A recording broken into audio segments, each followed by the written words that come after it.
Was it a lot different to come write for Days than, say, General Hospital?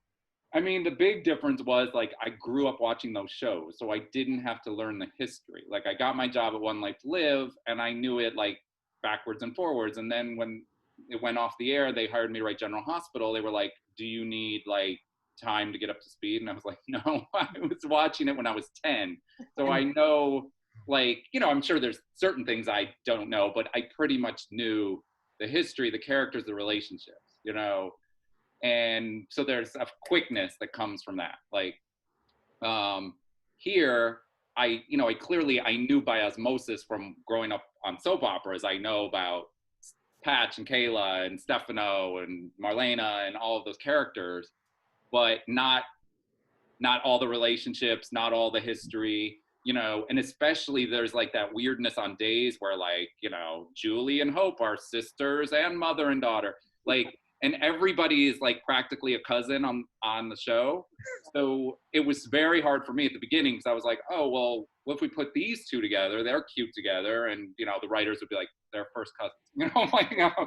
So I had to like, luckily the whole team, a lot of them had been there a long time. So they would bring me up to speed. And the other thing is, like, if you've been watching soaps a long time, you do pick it up kind of fast. You're like, oh, I get it. This is like Todd and Blair, or this is like whoever. How did you get started watching soaps? Your parents? Did your mom watch? So no, not really. My sister, so when I was a kid, the neighbor across the street who was like, would watch us after school, because my mother worked in a school and she got home at like 4:15 and we got off the bus at like 2:45. So for like a couple hours, the neighbor's daughter would come over and watch us. And so she was like, say 14, and she was 16 and my sister was 14 or something, and I was like 10. So they controlled the TV. And so as a kid, they watched General Hospital, like, and then I sat in front of the thing from 3 to 4 and we watched General Hospital. And then after that, I started watching All My Children. Then I watched One Life to Live, and I was watching like the whole thing. And then I went to college, I went to law school. I was, you know, still pretty much keeping up with soaps. But then, you know, I was going to be a lawyer, and I was working in a firm in Washington, D.C. I was really not happy. Watching soaps on your lunch break. Yeah, my immediate boss, sold his novel overnight for $2 million. Oh my gosh. And they made a movie of it, Absolute Power, it was called, with Gene Hackman and Clint Eastwood. It was like 1996 or something. So this guy, David Baldacci, that I worked for, he wrote this book, and now he's gone on to write, you know, 30 best-selling books. He's like a huge success.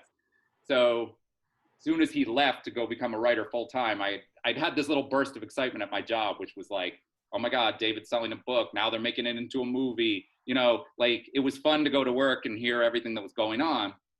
The minute he left to go be full-time writer, and that excitement was gone, I was going back to like writing articles of incorporation, and I was like, I can't do this. So I quit, and then I just got it into my head somehow, like I could write for a soap opera.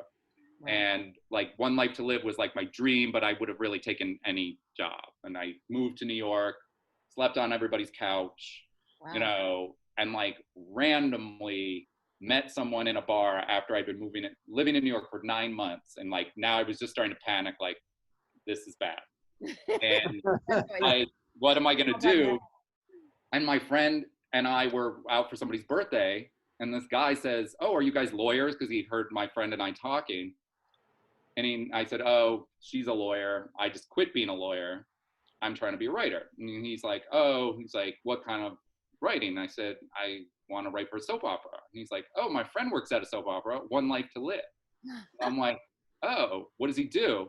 And he's like, oh, he's the writer's assistant. And I'm like, oh, wow. And then he's like, as a matter of fact, he's quitting his job next week. And I'm like, oh, really? And he goes, yeah, and I think he's supposed to find someone to take the job. And I'm like, really? And he goes, is that something like you would be interested in? And I'm like, trying to be calm. I'm like, yeah, okay. And I like, you know, give the guy my number. And then I go back to my little temp job on the next day thinking nothing's going to come of this. And somebody calls me and says, I understand you're interested in my job. And I like he said, can you send me a resume? I mean, my resume is like law school, you know, I have nothing on it really. And then this producer calls me, who was Robin Goodman, and she's like, I'm at this little temp job. She's like, hi, this is Robin Goodman from One Life to Live. I understand you're interested in the writer's assistant job. And I'm like, yes. And she's like, I need to hire someone quickly. Like, how soon could you come here for an interview? And I'm like, I'm getting in a taxi. So I go across town to 66th Street. I'm like walking the building where they have all the photos from over the years of like, I'm like dying. I go up the stairs, there's Robin. She's like, you know, very no nonsense. She's like, hi, Robin Goodman, One Life to Live. She goes, why One Life to Live? And I'm like, well, you know, I love the strong women characters, like the relationship between like Dorian and Vicky, and, you know, I'm going on and on. And she's like, well, I'd like to take you down the hall and meet the head writers. So it was at the time, Gene Passanante and Leah Lehman. And they were like, look, we kind of have somebody for this job, but we're going to interview you anyway, blah, blah, blah. So even though it was kind of going well, I still thought like, I'm not getting this job, right? So talk to them, blah, blah, blah. They asked me for reference. I go back to my little temp job. I was working in a lawyer's office, like, and 5 o'clock, the phone rings and it was Robin Goodman. And she's like, you got the job. And I was like, oh my God. She's like, can you start like, you know, next week? Wow. So I became the writer's assistant, and then I basically had every single job. They would let me write a script like once every couple months if somebody went on vacation eventually. And so I learned. So then I became a full-on script writer. Then I became an outline writer. So you have a little more say in helping to tell the story. Mm-hmm. And then I just moved up, was eventually like the co-head writer, then eventually the head writer, and I was the head writer the last 4 years before it went off the air. And then from there, Brian Franz hired me and Frank to go to General Hospital. And so it was like a long run until then I lost my job at General Hospital. And so, you know, I was kind of regrouping. I wrote a pilot for ABC that didn't go, but that was kind of fun to do. It was actually about a soap opera. It was about the behind the scenes. Like, it would be like, you guys would be characters. Like, it was like what was going on behind the scenes at this soap opera. And the main character was a girl who quits law school to go become a writer's assistant. But she gets the job because the writer's assistant drops dead. And then when she gets to the place, she finds out he was murdered. So there's like a whole behind the scenes soap going on. Wow. But it didn't fly. And so sitting there trying to figure out my next move. And then my agent calls one day and he's like, I'm not saying anything. I never said this, but maybe start watching Days of Our Lives. So I did. And then they had me write a story first to see, you know, if I would be a good fit. And I wrote the story with Bonnie and Hattie teaming up. I wrote Will Horton coming back from the dead.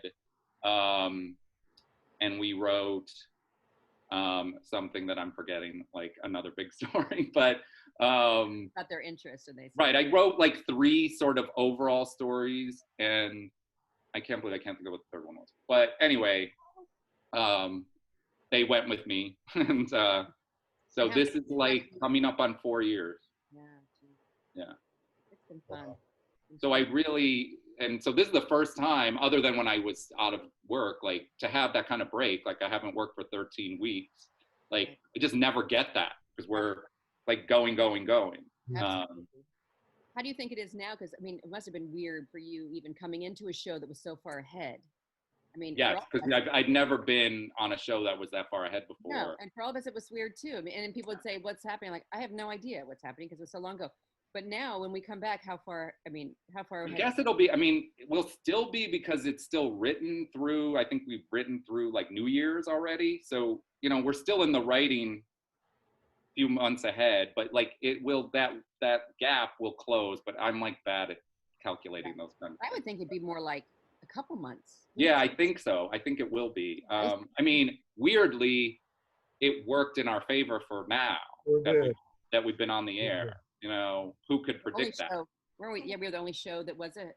Yeah. Right? And assuming like let's say we do go back, I know it's a rough date, but if we go back September 1st, then the show will be uninterrupted because we have shows taped through the beginning of October or whatever. Right. So Right. we won't have any reruns, I don't think. You know, unless something happens and we can't go back into production. But, you know, hopefully all these other shows that are already back are like paving the way, and we'll learn from what they're doing. But the other I'll soaps wait aren't to see the blow-up dolls. Right. And- Well, like, yeah, Bold and the Beautiful is back. I think I thought Young they and were the back, Restless. but then they ended it. No, they went back again. they stopped and restarted, I think. Oh. Because they had a problem with the testing and stuff. Like, that's what I don't know. Like, I know nothing about. I know you guys are going to have to be tested all the time and that kind of thing, but I don't know the specific. I know there's some quick turnarounds on tests, but I was just like a week ago because somebody in my husband's office was positive, and but we were both negative. But geez, they stick that swab so far up your nose. Have you been tested? It's awful. No. I haven't had it, but everybody I know has had it. Really? Nothing's supposed to be that far up your nose, but Right. but I think I know another guy who he's like a stage hand in the porn industry, and they are already back, and they have to be tested every day. Right. That's like amazing to me, because obviously we're sitting there going, can they kiss? Can they hug? Can they do this? I'm like, I don't think they can simulate that in their job. Yeah. But you know, they kind of bend the rules in that genre anyway, a little bit. Yeah. I mean, yeah, no, it's going to be like a new, I think, and don't quote me because I don't know any of this stuff for a fact, but I think as long as you are in the process of testing, you don't have to have the results like back before that person can work, you know, like as long as, like, say, Marybeth, you were tested, you can work that day, even if they're not getting the results, like, until the next day. I think, but I'm not. Take temperatures. Yeah, they have to just, the process has to be in motion. They don't have to have every result back. I don't think they could work that way. But I'm not, you know. Crazy time. We have it's above my pay grade. Yeah. What'd you say, Steven? SAG held everything up because the actors are the most vulnerable people. I mean, everybody else on the set can wear a mask and social distance as much as possible, but actors have to be unmasked and close together. So no, I think it's going to be a challenge. And like, look, I know you guys are all, you know, friends and you know, but still that's like a tricky, that's like a tricky situation. I mean, I know they've got so much, we're going to keep people here. They've got a whole, you know, procedure already in mind, how they're going to keep people distant. I know they've got plans for how they're going to do hair and makeup differently and all that kind of stuff. Yeah, you know, they've told me to avoid certain things, you know, if you don't need a prop, they don't want people constantly touching things and, you know, that sort of stuff. Well, you know what? Like all this, we have to be flexible and just kind of roll with it and see how it goes. Yeah, no, I mean, I assume everybody wants to come back. I mean, I know like some of like, you know, I just, you know, things I didn't think about, like older people in our cast, are they comfortable coming back to the studio? Like that kind of stuff, you know? Right. On a side note, did you hear Judy Evans' whole escapades during this time? I mean, Deidre had sent me a message when it first happened. She said, Judy fell off her horse. She tells me like the whole thing, but she said I think she's gonna be fine. She's gonna be out of the hospital like in 2 days. And then it was like getting worse and worse and worse, you know? And I mean, what's amazing is she sent this sort of group message, maybe Deidre forwarded it to me, I can't remember. And it was like, you know, you can't keep a cowgirl down. Like, she's so positive. I talked to her right when she was at first in the hospital, and she was good.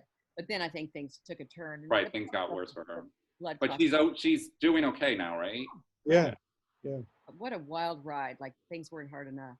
Jeez. I know. I mean, she's been so lovely to write for, and like,